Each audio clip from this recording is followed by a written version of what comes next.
Perkenalkan, saya Gusman Sidik, mahasiswa Magister Teknologi Industri Pertanian, akan memaparkan tesis saya yang berjudul Pengembangan Produk Coklat Batang yang difortifikasi beta-karoten menggunakan metode Kansei Engineering. Coklat batang adalah salah satu cemilan yang paling banyak digemari saat ini, terutama di kalangan anak muda. Rasanya yang manis dan teksturnya yang lembut membuat coklat sulit untuk dilupakan. Namun, ada sisi lain yang perlu kita waspadai. Kandungan gula yang tinggi dalam coklat batang dapat berkontribusi pada risiko diabetes. Indonesia saat ini menduduki peringkat kelima di dunia dengan jumlah penderita diabetes tertinggi, sekitar 19,5 juta orang terkena penyakit ini, dan akan meningkat menjadi 28 juta pada tahun 2045. Lalu, apakah kita harus berhenti mengonsumsi coklat batang? Jawabannya adalah tidak perlu. Solusinya adalah dengan inovasi dengan memanfaatkan beta-karoten yang merupakan sebuah senyawa dengan bentuk provitamin A yang memiliki sifat antioksidan yang tinggi. Antioksidan ini memiliki peran penting karena mampu melindungi sel-sel tubuh dari kerusakan akibat radikal bebas. Beta-karoten tidak hanya berguna sebagai antioksidan, tetapi juga memiliki potensi sebagai agen hipoglikemik. Sofiana et al. 2014 menyatakan bahwa beta-karoten dapat menghambat radikal bebas dan mengurangi lipid peroksida dalam jaringan, yang pada akhirnya dapat menurunkan risiko komplikasi pada diabetes mellitus. Coklat batang yang difortifikasi beta-karoten memiliki potensi besar untuk menjadi pangan fungsional yang tidak hanya memanjakan lidah, tetapi juga memberikan manfaat bagi kesehatan. Dan pertanyaannya adalah, bagaimana kita bisa merancang produk yang sehat namun tetap disukai oleh konsumen? Disinilah pendekatan konsumen menjadi penting. Saya menggunakan metode Kansei Engineering untuk melibatkan konsumen dalam proses pengembangan produk. Dengan menggunakan metode ini, kita bisa memahami kebutuhan konsumen, baik dari psikologis maupun sensoris produk, sehingga menghasilkan produk coklat yang tidak hanya sehat, tetapi juga sesuai dengan preferensi konsumen. Kansei Engineering pada penelitian ini melibatkan metode Taguchi, yaitu untuk mencari formula terbaik, dan melibatkan linear programming untuk memodelkan formula terbaik sehingga didapatkan biaya yang minimum. Penelitian ini bertujuan untuk mengembangkan produk coklat batang yang difortifikasi dengan beta-karoten dengan mengidentifikasi kebutuhan konsumen, kemudian menentukan konsep terbaik produk coklat batang, dan merancang formula yang paling efektif dengan biaya yang minimum. Hasil penelitian menunjukkan bahwa terdapat 4 kebutuhan konsumen dalam mengonsumsi coklat batang yang difortifikasi dengan beta-karoten, yaitu sensasi dalam mengonsumsi coklat, keberatan kakao dan juga lemak kakao, penampilan dan juga keseimbangan rasa, dan kualitas coklat batang. Keempat kebutuhan konsumen ini kemudian diterjemahkan ke dalam beberapa konsep produk, dan hasilnya produk ini secara signifikan memiliki kandungan beta-karoten yang lebih tinggi dari coklat batang pada umumnya. Dengan mengonsumsi 30 gram coklat batang yang difortifikasi dengan beta-karoten, dapat memenuhi 68% dari asupan harian beta-karoten yang direkomendasikan untuk pria dan 62% untuk wanita. Penerapan Kansei Engineering dalam penelitian ini menunjukkan bahwa pemahaman mendalam terhadap kebutuhan konsumen dapat mengarahkan pada desain produk yang memenuhi preferensi konsumen sekaligus menawarkan produk yang tidak hanya sehat tetapi juga berkontribusi pada kesehatan tubuh. Konsumen coklat yang konsumen sehat. Perkenalkan, saya Aivita Ainuniha, mahasiswa Magister Teknologi Industri Pertanian, Fakultas Teknologi Pertanian, Universitas Gadjah Mada. Di kesempatan kali ini, saya akan berbagi sedikit tentang penelitian saya yang berjudul Penentuan Komposisi dan Proses Terbaik Minuman Herbal Gula Jahe, serta implikasinya terhadap umur simpan produk dan kesediaan konsumen untuk membayar. Tahukah Anda bahwa akhir-akhir ini tren konsumsi masyarakat semakin meningkat untuk produk herbal? Hal ini membuat minuman herbal yang berbasis jahe dengan tambahan gula merah sebagai pemanis alami menjadi kian populer. Peran serta UMKM dengan inovasinya dalam bentuk minuman herbal gula jahe turut menyokong tren positif ini. Namun dalam pelaksanaannya, UMKM masih memiliki kendala, yaitu proses produksi yang tidak konsisten.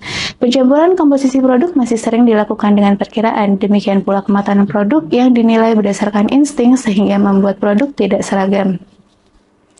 Permasalahan lain yang dihadapi oleh UMKM adalah masa kadaluarsa produk yang dicantumkan masih bersifat perkiraan. Kendala-kendala tersebut membuat UMKM menghadapi dampak dan tantangan seperti keterbatasan stok produk hingga citra merek yang menjadi buruk.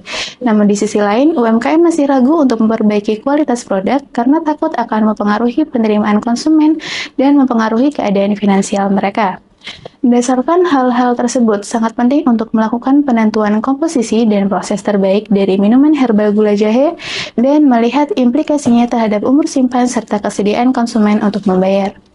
Metode Taguchi digunakan untuk menentukan komposisi dan proses terbaik minuman herbal gula jahe. Metode ini efektif untuk optimasi yang melibatkan banyak parameter, sekaligus mengurangi dampak faktor pengganggu dengan melibatkan 4 faktor dan 3 level yang kemudian diuji pada 12 parameter mutu. Hasil terbaik yang didapatkan adalah pada kombinasi 300 ml sari jahe, 700 gram gula merah, 500 gram gula pasir, dan 45 menit waktu pemasakan.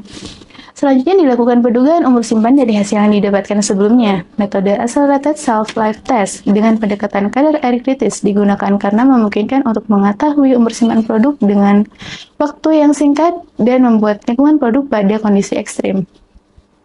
Hasilnya, umur simpan produk adalah 5 bulan, di mana produk dapat disimpan 1 bulan lebih lama dibandingkan umur simpan yang dicantumkan oleh UMKM. Kemudian, untuk mengetahui respon konsumen terhadap optimasi produk dari segi harga, dilakukan pula analisis willingness to pay dengan contingent valuation method. Metode ini diterapkan karena dapat menunjukkan jumlah uang yang mewakili penerimaan konsumen setelah memperbaiki atribut produk. Dari 100 orang responden, terdapat 90 responden yang bersedia untuk membayar di atas harga jual sebelumnya. Nilai rata-rata WTP yang didapatkan meningkat sebanyak 37,9%. Dari semua hasil yang didapatkan, penelitian ini dapat memberikan jawaban yang komprehensif untuk UMKM, di mana dengan komposisi dan proses yang optimal dapat memperpanjang umur simpan produk serta meningkatkan kesediaan membayar konsumen. Perkenalkan, saya Andika Yuli Herianto, mahasiswa Magister Teknologi Industri Pertanian Universitas Gadjah Mada. Pada kesempatan hari ini saya akan menyampaikan hasil penelitian saya yang berjudul Penyusunan Strategi Rantai Pasok Komoditas Jagung di Jawa Timur. Beberapa poin pendahuluan adalah yang pertama, Jawa Timur adalah sentra produksi jagung tertinggi di Jawa Timur dengan persentase 26,24%. Ketidakstabilan pasokan jagung di pasar terjadi karena pola panen yang tidak merata, kemudian adanya disparitas harga antara konsumen dan juga petani terjadi karena banyaknya pelaku rantai pasok yang terlibat sehingga menyebabkan kerugian pada pelaku rantai pasok. Fluktuasi harga jagung di tingkat produsen, yaitu petani dan juga konsumen di setiap bulan mempengaruhi keuntungan dari masing-masing pelaku rantai pasok. Kemudian adanya dampak fenomena El Nino dapat meningkatkan biaya logistik, khususnya pada aktivitas procurement. Maka tujuan penelitian ini adalah mengetahui pola aliran rantai pasok berkaitan dengan aliran barang dan aliran informasi, menganalisis struktur biaya logistik, mengetahui tingkat efisiensi pemasaran, dan memberikan rekomendasi strategi rantai pasok yang tepat. Hasil penelitian menunjukkan bahwa pola rantai pasok di jagung di Jawa Timur terdiri dari 4 pola. Kemudian hasil analisis biaya logistik menunjukkan bahwa proporsi biaya logistik terbesar pada pelaku rantai pasok adalah pada aktivitas procurement dengan persentase sebesar 63,09%. Proporsi biaya logistik terakhir menunjukkan bahwa aktivitas procurement adalah aktivitas dengan proporsi biaya logistik terbesar pada daya petani dengan persentase 69%. Kemudian aktivitas transportasi adalah aktivitas dengan proporsi biaya logistik terbesar pada daya pedagang pengepul dan pedagang besar dengan persentase 52% dan 23%. Efisiensi pemasaran terjadi pada pola rantai pasok kedua dan juga keempat karena nilai rasio profit margin yang lebih daripada 1. Strategi rantai pasok pada daya petani meliputi adanya standarisasi penggunaan pupuk, penggunaan pestisida secara tepat waktu. Selain itu juga adanya pembelian benih jagung yang unggul.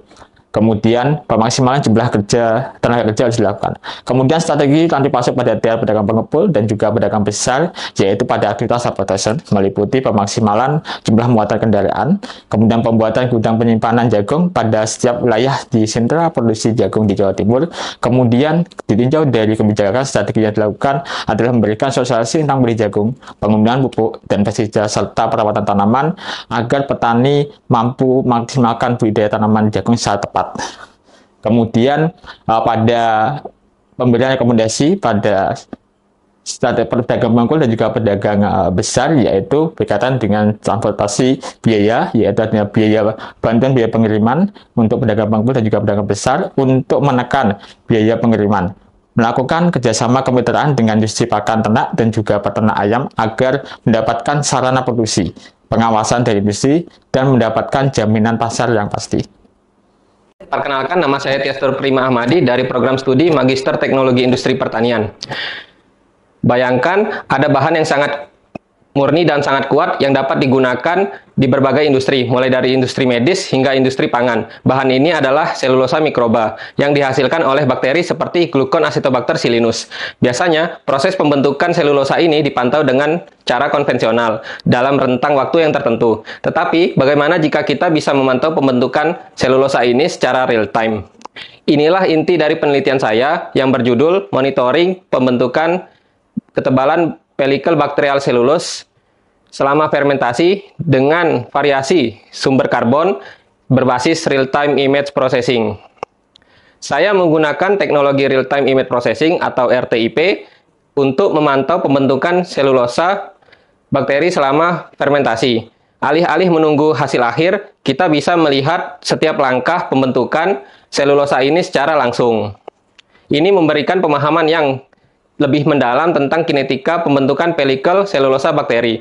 Untuk memproses gambar ini, saya menggunakan bahasa pemrograman Python dengan library OpenCV yang memungkinkan kita untuk mengolah dan menganalisis gambar ketebalan pelikel bakterial selulose. Lebih jauh, penelitian saya mengeksplorasi bagaimana variasi sumber karbon, glukosa, fruktosa, sukrosa, dan manitol dalam mempengaruhi pembentukan selulosa. Setiap jenis gula ini diamati secara terpisah untuk melihat bagaimana mereka mempengaruhi proses fermentasi dan hasil selulosa. Dengan memanfaatkan RTIP dan analisis yang komprehensif, saya bertujuan untuk mengevaluasi bagaimana berbagai sumber karbon ini berperan dalam distribusi data, variabel selama fase pembentukan, menganalisis klaster serta korelasi antar variabel yang berpengaruh, dan menentukan model matematik yang dapat digunakan untuk memprediksi ketebalan selulosa yang dihasilkan. Selama fermentasi, ketebalan selulosa dipantau menggunakan kamera USB. Sementara pH, kekeruhan, dan suhu diamati dengan sensor yang terhubung langsung ke Arduino Uno. Data yang terkumpul kemudian dianalisis menggunakan metode statistik seperti principal component analysis, clustering analysis, correlation test, dan menentukan model kinetika fermentasi untuk menentukan pola pembentukan ketebalan selulosa bakteri dengan bantuan bahasa pemrograman R. Hasilnya menunjukkan bahwa kumulatif proportion tertinggi ditemukan oleh perlakuan sumber karbon fruktosa, diikuti oleh manitol, sukrosa, dan glukosa. Korelasi antar waktu dan ketebalan menunjukkan hubungan yang sangat kuat pada semua sumber karbon dengan nilai korelasi lebih dari 95%. Model kinetika fermentasi yang terpilih adalah model Gompertz untuk glukosa dan sukrosa, serta model Van Bertalanffy untuk fruktosa dan manitol. Menariknya, untuk mencapai ketebalan 1 cm pertama, sumber karbon sukrosa menunjukkan waktu yang lebih singkat setelah fermentasi dimulai dibandingkan dengan 3 sumber karbon lainnya dengan waktu tempuh 4,5 hari. Sementara itu, ketebalan tertinggi dicapai oleh fruktosa sebesar 1,58 cm.